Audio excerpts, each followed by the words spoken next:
So I wrote a quote in preparing for this episode because I think it's important for us to touch on our past experiences and bring our experiences to the table to make us better people. So the quote goes, there's nothing worse than you being a leader of people and you can't or you will not help them. I'm going to read that again. There's nothing worse than you being a leader of people and you can't or you will not help them. I've been in situations, I started my professional career, I'll say at the age of 19 when I was working for IBM. And I worked in their call center, I was in tech support, and we worked after hours.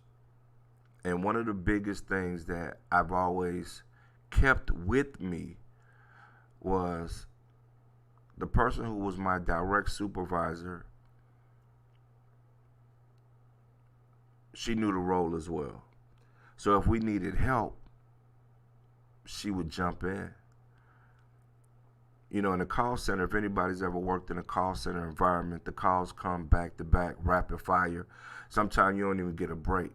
And you got the call queue that you can look at and you can see like, damn, it's 10 calls waiting. And they've been waiting for the last 15 minutes. So you're doing your best trying to go through your calls, following the protocols and help people out, right? But a good manager in that environment, a good manager has three things that they are good at. One, they are aware of the call queue. They know how many calls are waiting, right? Because that affects your numbers as a team. They are properly staffed because it's all about staffing when you want to make sure that you hit those numbers in a call center. And then the third thing is they know the job function as well. They know how to do the job.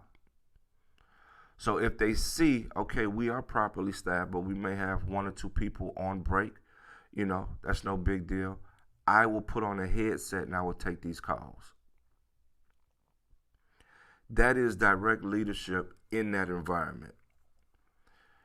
I am of the belief that if you are starting a business, as best you can, you need to have some familiarity with every aspect of how your business is supposed to run. So I'll take myself, for example. I'm in a hospice business. I own 2 home hospice companies. And although there are some things that I can't do from a clinical aspect, I'm not a nurse, I'm not a doctor, so those 2 things are out of my scope of practice and understanding. I am very familiar because I pay attention to my nurses and my doctors who work for us. I pay attention to what we are supposed to be doing as a collective. So if I'm ever engaged with a patient or a family member who has questions about the role of the doctor, the nurse, social worker, chaplain, all of those are credentialed positions, right? And I don't have the background of any of those credentialed positions, I can still talk to the family intelligently and say, I'm sure that the social worker will do X, Y, and Z according to her scope of practice, expertise, and we'll make sure we get that handled for you. I can speak intelligently about what needs to happen.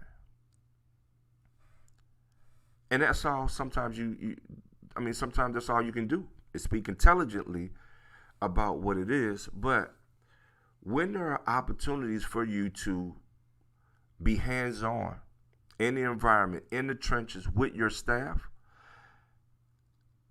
as a leader of people in a business that has your name on it, you need to know what everybody's doing. Period, point blank. And you need to know the personalities of the people that work for you so that you can be the right type of leader that they need in that situation.